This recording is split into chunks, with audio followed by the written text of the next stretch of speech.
Okay, so couple housekeeping things first. Um, Obviously, different camera angle.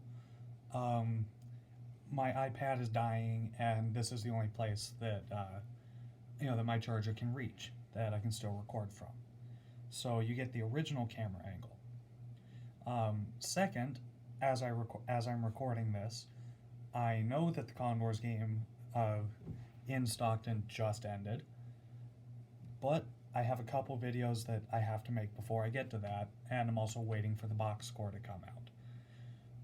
So, with that out of the way, we're going to start with the first of two games that I missed, being the Ontario game against the Condors on the 5th. Or, yeah, it would have been the 5th. So, first things first, the referees were not good. It was the same. It was the same crew as the 4th, which, if you watch that video, I complained about there. Um, well, okay. To be fair, I know that the two actual referees were the same. I don't remember if the linesmen were the same. Um, but Guillaume Labonte, I found out it's Labonte, not Labont, and Furman South are still jokes. And we'll get to a call that made me not happy. With that out of the way, let's talk about the starting lineups. First, for Ontario, was a very good mix of veteran presence and guys who the Kings want to see, succeed and be part of their team in the near future. On your left wing is Morton Firk, centered by Jarrett Anderson Dolan, and then their captain, Brett Sutter. Now, for Kings fans, question for you.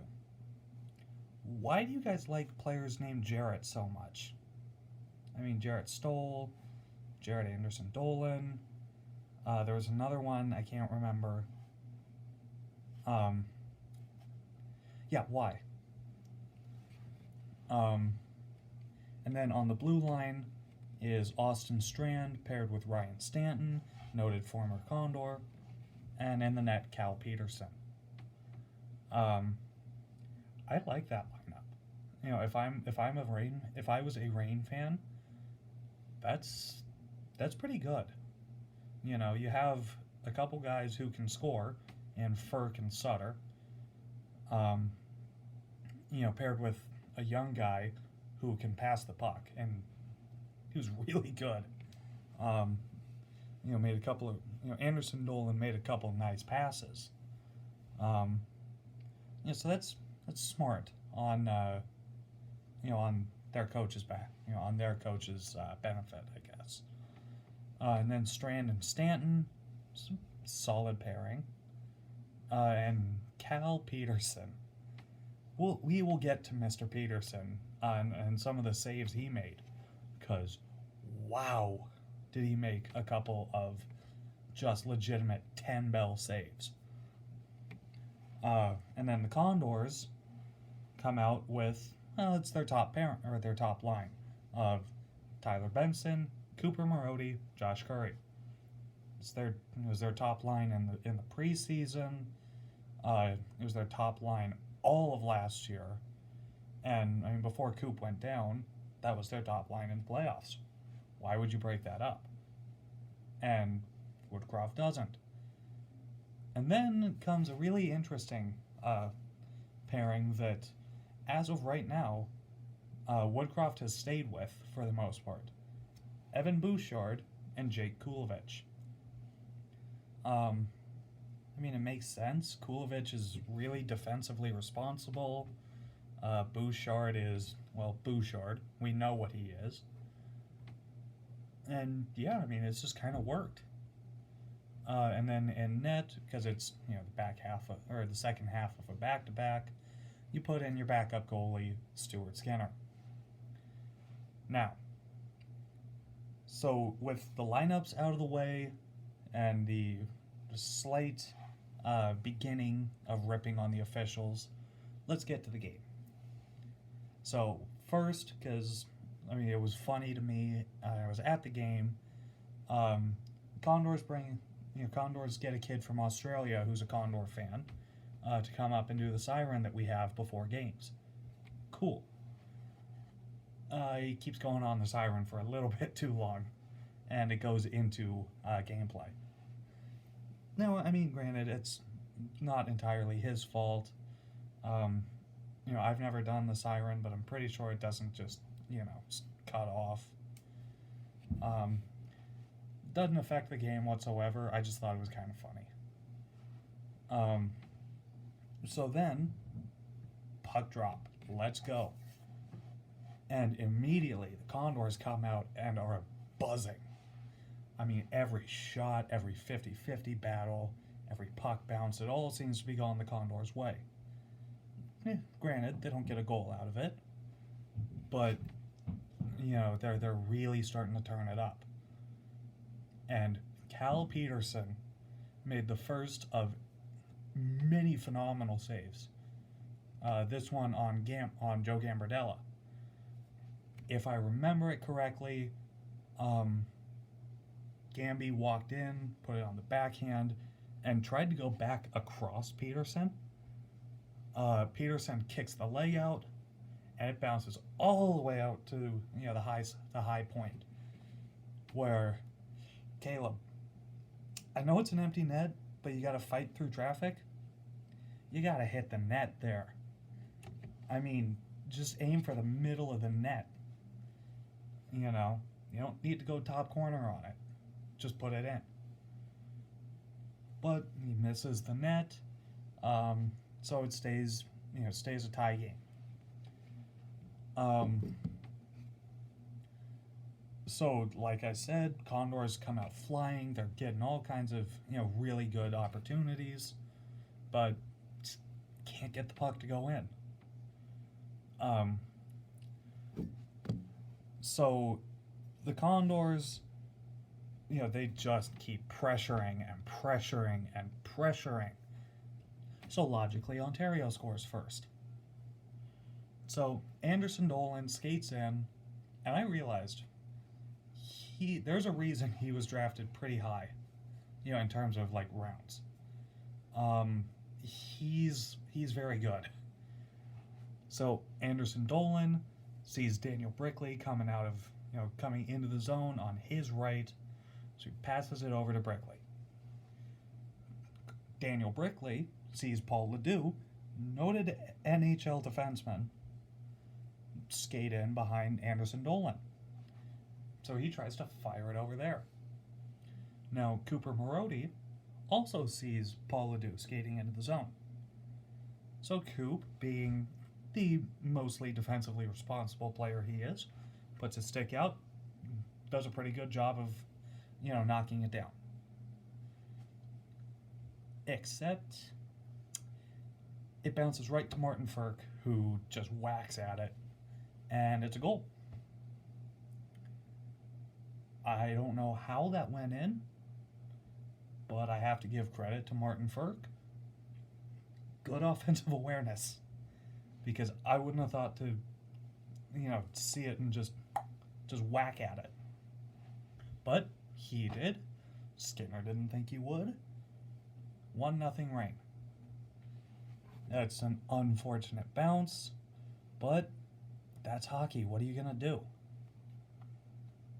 The Condors decide to immediately go right back on the offensive, because that's what we do. You score on us, we're going to try and score on you, except way harder. I wrote down that Gagne looks cooked, but as later in this video and the next two videos I have to shoot, I might have to take that back. The line changes have got to be faster. It is, when I can see it, and people that I'm with who have never been to a game can tell that a stretch pass is coming off a line change, you might need to start yelling at the guys to get off, get off and on faster. Now, I don't know what was happening with the ice or if it was just, the Condors weren't talking, but the passes were not good after the first goal. Yes, the Condors were getting pucks back. They were getting it in deep, getting most of the pressure. But, passes that they had been making before Ferk's goal were not good. I also noticed one thing that surprised me. Now, granted, I'm going to say this and it's going to sound weird because he's not that old. Brett Sutter is really fast for an older guy. I think he's, 27? Something like that? Which is old for an AHLer. He is fast for being, what he is, for being an AHL player.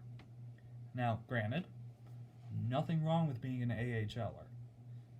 Look at me. I don't play hockey. I can't criticize a guy for, not being an NHLer because I don't play hockey.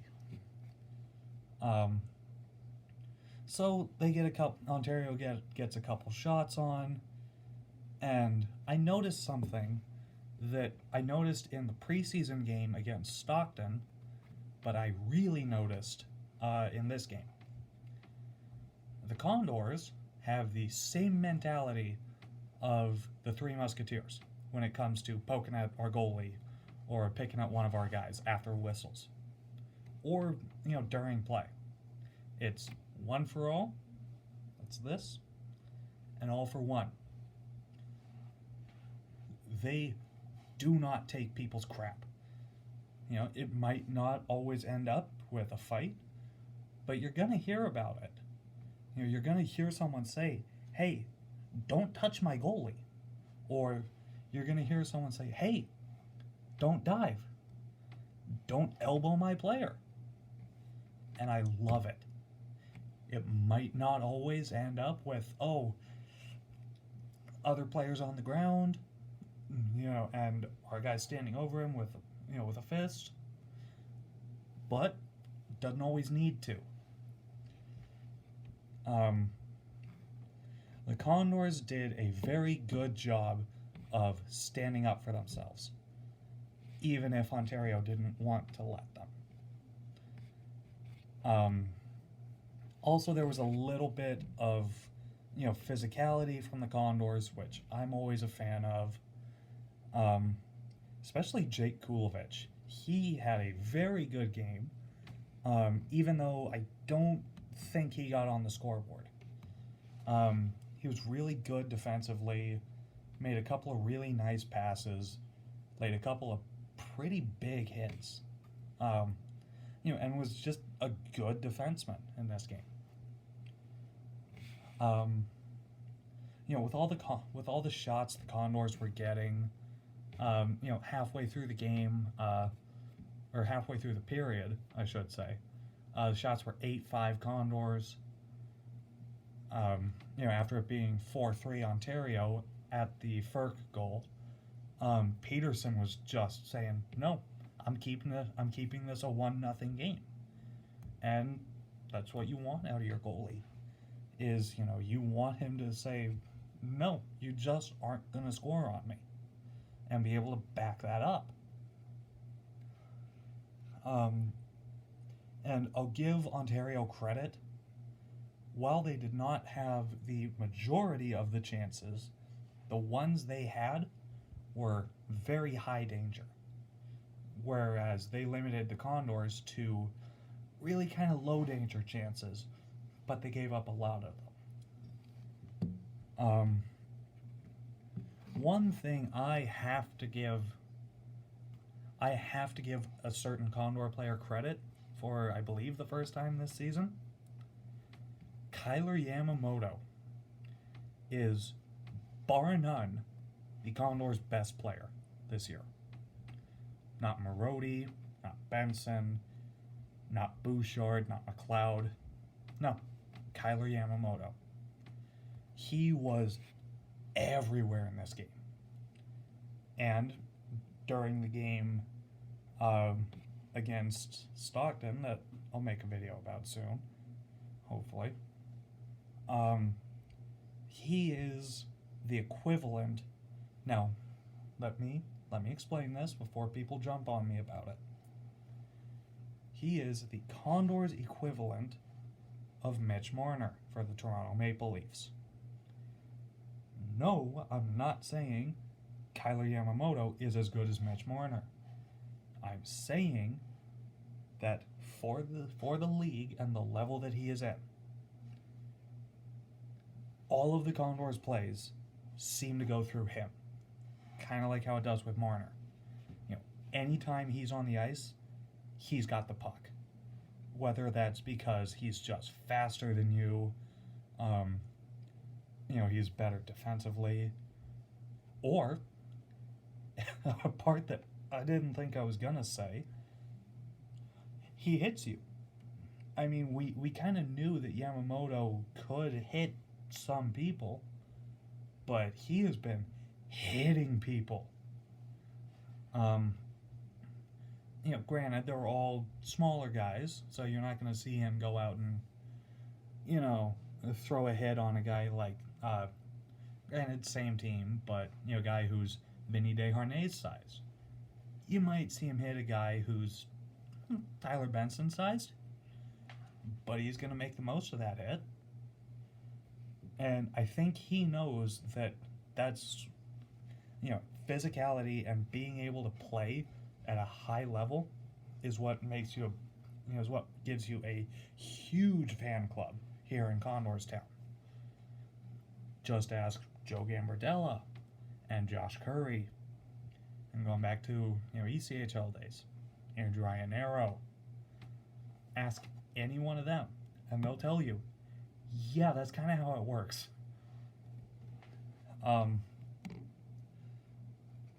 One thing I noticed was that, kind of like earlier this, in this game, the passes were they just weren't clicking. Now, I don't know if it's the ice, they're not talking, like I said before, or if it's just because, this is game 2. But come on, guys, get it going. And they do. They draw a penalty, a holding on Ryan Stanton. However, they can't get it. So, okay. Power play's still, still over on the season. But, it's okay. They'll get it next time. The Condors kind of looked slow to end the period, kind of like they were tired out. And they, kind of hold on to being only down 1. So the shots ended up being 12-8 in favor of the Condors, but the score is 1-0 Ontario. Despite that, I thought the Condors had the better of the chances. They were faster for the most part. Petersen just said, no, this game is going to end 1-0. But I still give the first to the Condors. And so the second starts, and Petersen keeps it up. I mean, he just shut the Condors down in this game. It was really his game. Yes, Ontario let up a bunch of shots, but when you have a goalie that good, does it matter? Just ask the 80s Oilers. They'll tell you, no, doesn't always matter. But the Condors came out flying again in the second. they were getting, they were getting better passes and more shots and more chances. There was a couple of scary moments where Yamamoto crashes into the boards, or actually no, I think it was the same play. Yamamoto and Gamby both kind of crash into the boards. Yamamoto stays on. Gamby does not. He ends up having to go down the tunnel, but he comes back later in the period. He's good. I noticed, and this is something that scouts told you, to look out for when the Oilers drafted this guy. Ryan McLeod, his defensive awareness and IQ, nice. He is so good defensively. And because of good defense and pressure, Condors get another power play. Granted, this one was because they let, I don't know his first name, but I think it's Prohorkin was how it was pronounced. They let him, bust through the zone, and they let him get a shot off, and it goes in off his foot. But, despite the initial call of good goal, they go and review it, come out, no goal. Prohorkin, you're going to the box for 2 minutes for goalie interference. Now, I have to slightly disagree with that because I didn't think it was goalie interference. But, Condor fan, not going to complain about another power play. The Condors, they kept going. They kept going. They kept getting shots. They kept getting chances. But they just can't.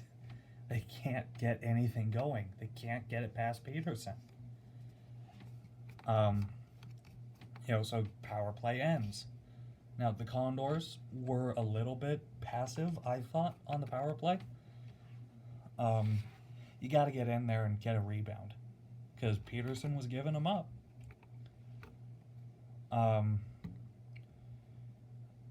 The Condors got extremely lucky in the second to only get out 2-0 because Ferk missed a wide open net. And then they make a mental mistake. They shoot it in on Petersen. He gloves it, puts it down, and the Condors stop. So Petersen passes it out. You have to play to the whistle. They told you that day one of hockey. You play until you hear a whistle.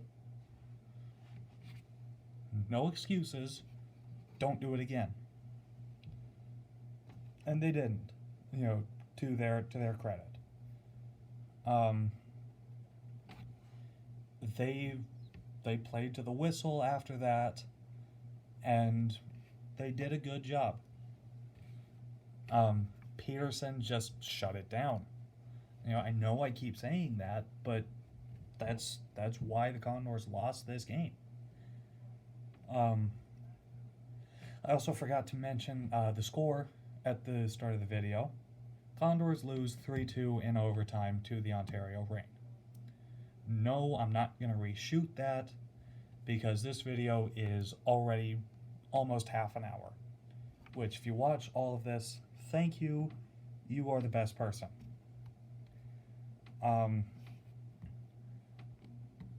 Really, I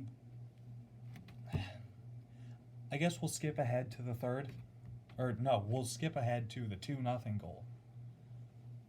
Stuart, if you're watching this, which, one, thank you for watching this. I don't know how you found this channel. I'm not complaining. Please don't unsubscribe for what I'm about to say. You gotta have that Kempe shot. I don't care if it's deflected. You can't let a guy just walk in and rip it on you. From basically the blue line. You can't let that happen.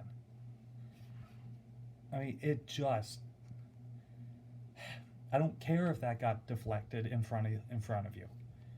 You have to stop that. And then also on the last shot of the second, I don't care that it hit the glass behind you. Be tucked up against the net. You know, I'm not even a goalie, and I know, hey, they're gonna try that, because why wouldn't you try and shoot it with 2 seconds left in the period? You never know. So once again, despite it being 2-0 at this point, this one is closer, but I still give the edge to Bakersfield. So we head into the third down 2. And also, McLeod goes to the box for tripping a little bit earlier in the period. Ryan, I'm going to say the same thing. If you're watching this, thank you for watching this. If you're subscribed, please don't unsubscribe. Now, this is with, what is this, 10 days to look back on this and also play 2 more games. Do you like the penalty box? Because I hate it when you're in the box. You know, I don't like it, and I don't think you like it. So, maybe don't go in it a lot. I mean, that's all I have to say on that one. Don't take penalties. Now, speaking of the penalty kill, you guys, and this is a general, you guys, because I'm pretty sure all of you have played on the penalty kill, either in a game or in practice. You guys are really good on the penalty kill. It was that way opening night. It was that way, on the 5th. And it's been like this all year. You guys are very good on the penalty kill. Keep it up. But please don't take that many penalties again. My heart won't be able to handle it. I have to give Martin Furt credit again. He had a lot of the chances for Ontario in this game. Granted, he's got a great shot and very good offensive awareness, as we saw in his goal. I'll give him credit. Good job. Granted, you missed the net most of the time, but not everyone's going to score all the time.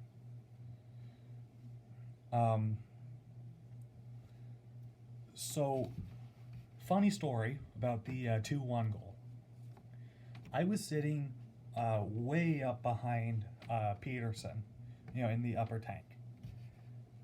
I was sitting right next to the stairs, so there was an usher right next to me. I turn to him, and I say, for an NHLer, Sam Gagner doesn't look good.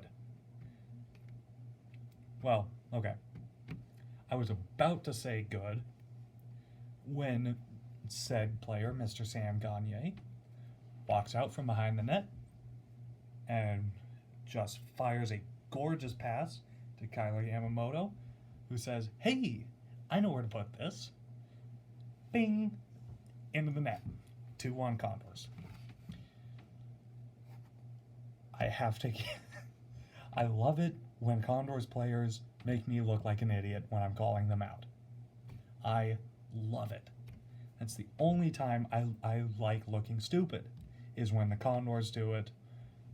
Well, okay. Or the Dodgers do it, but we're not going to talk about that. I don't want to. The Condors, again, make me look stupid in a good way. I have to stress that. In a good way. Sam, you did it. Keep doing it. McLeod, in the meanwhile, took another call Ryan, don't make me. I'll bad things. Don't do it. Um, Cal Petersen made the second, just 10 bell save. And this one got me to stand up and just give him a small clap. So, how did it happen? Cooper Marody, noted good passer, has the puck, finds Sam Gagner, noted better player now, is wide open on the back door. Coop sees this. Cal Petersen sees this. And as the puck gets passed over to Gagner, Petersen starts sliding over. Now, I saw this in slow motion because I was ready to explode. So, here's Petersen, here's the puck. Right about here, I'm like, oh, this is either going to end really, really good or really, really bad. And depending on which team you're a fan of, changes the answer. Because if you're a Reign fan, oh my god, did that end really, really well for you guys. I know it's only game 2, and I've only seen the Condors and the Reign and the Roadrunners play. That might be a Save of the Year candidate. I don't care that it's game 2. I don't care that there's 28 other teams. That save was bonkers. Petersen slides over and with the right-handed glove says, no. I think he might have turned to Gagner and actively said no, because it looked like it. And boy, was that! I mean, how are you gonna say anything but wow to that save? And I mean, that kind of killed the momentum for a bit. But then the Condors decide, well, you know what? We want a tie game. So Bouchard, from his own zone, finds Josh Curry, noted fan favorite, fires a gorgeous pass up to him up the wall. Curry sees second noted alternate captain, Brad Malone, just beaming, to the blue line. So Josh fires a pass over. It's a little bit behind Bugsy, but he makes a great move to kind of one-hand the puck, tap it forward, and he just stays on sides. So he gets the puck, wheels it down behind the net. Joe Gambardella starts going to the front of the net, as he does. I don't know if Malone passed it or if he just lost it, but Gamby picks it up. Now Josh, in the meanwhile, has been just kind of slowly creeping to the other side of the net. And Gamby sees this, gets the puck, and instead of firing immediately on the backhand, or no, it was on the forehand, sorry, instead of shooting it, puts it on the backhand, pulls Petersen over to the backhand side, and just the mustard on that backhand pass was beautiful to Josh Curry. And as soon as the puck went off of Gambardella's stick, you could tell Petersen was like, oh shoot. And shoot Josh Curry did. He gets his second of the season at that point, and ties the game up.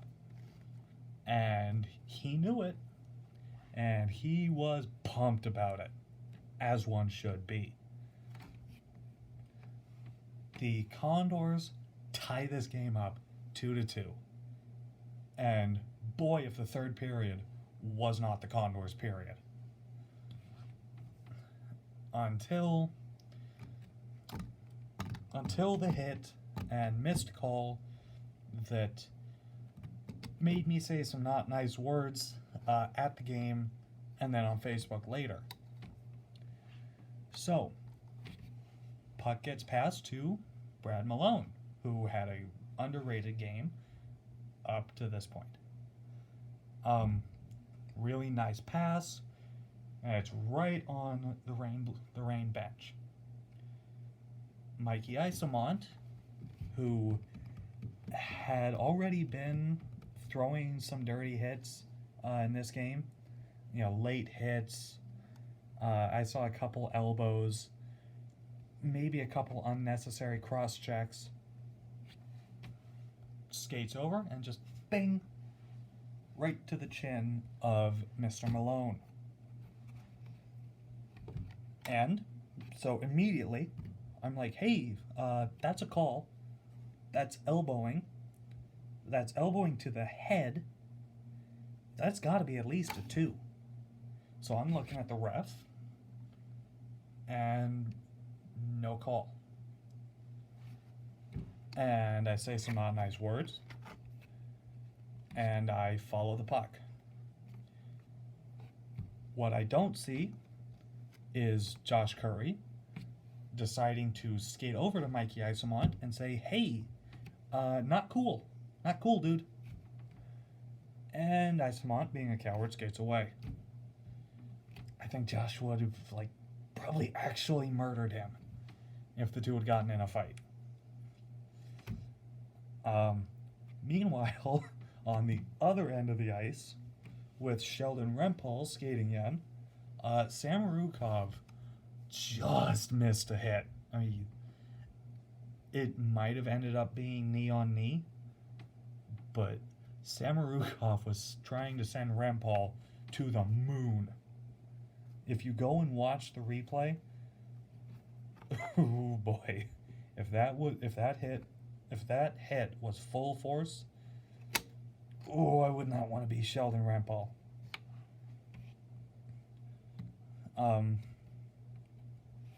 But call gets missed. Bugsy stays down for about a minute. And the trainer comes out and helps him off the ice. It's great that, that Bugsy was able to get up, but you gotta call that one. And it wasn't like, it's behind the play. No, it was the play. Malone had the puck and got nailed. Now, from the angle I had and from the angle on AHL TV, it looked dirty. It might not have been dirty from a different angle. I'll give the ref that.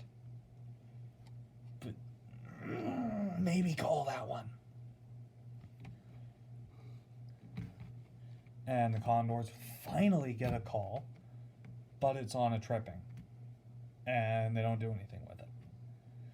So we go to overtime. Now, I love 3-on-3 overtime because it is everything you love about hockey, but with less players, and therefore way more space for those less players.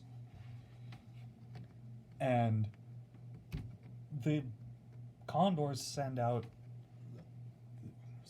Kyler Yamamoto, great, really creative player. Caleb Jones, also very creative, good player. And Sam Gagner? I mean, I know he had a couple of phenomenal chances and led to the 2-1 goal, but over Marody and Curry and Benson and McLeod, really? I mean, okay. And the Reign answer back with Mario Kempe, not his brother Adrian. That would have been unfair. Rasmus Kupari, also very good player. And Mikey Anderson. I don't have anything to say on Anderson because I've only seen him play once. So the passes, once again, were just a bit off. A couple of the chances, especially the Yamamoto chance off the opening faceoff, just missed the net. And then Evan Bouchard shows why he was picked 10th overall. Has the puck, puts it between his legs, and just puts it wide on the backhand. That would have been a phenomenal end to what was already a very good game. And then comes a phenomenal chance by Mr. Yamamoto, who, I don't care what the 3 stars were, he's my first star. Even in a losing effort. He was everywhere in this game.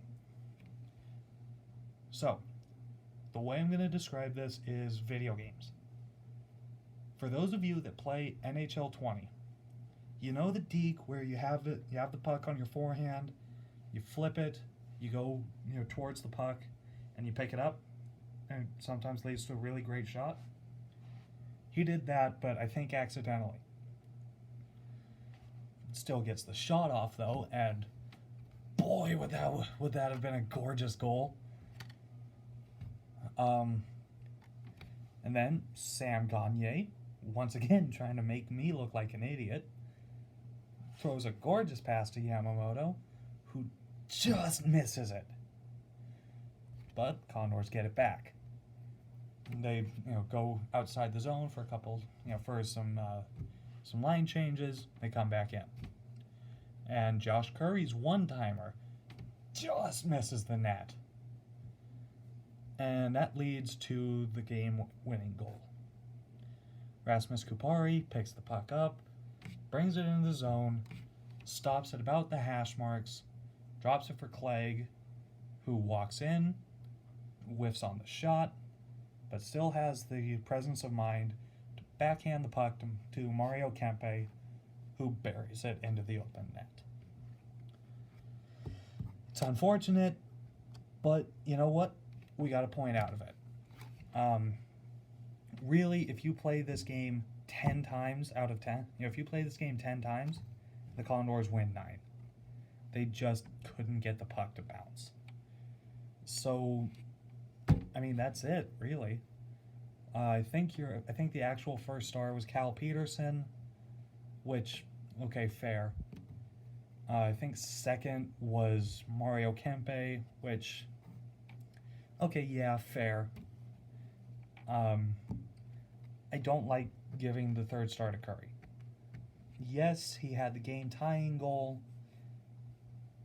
No, it should have been Kyler Yamamoto.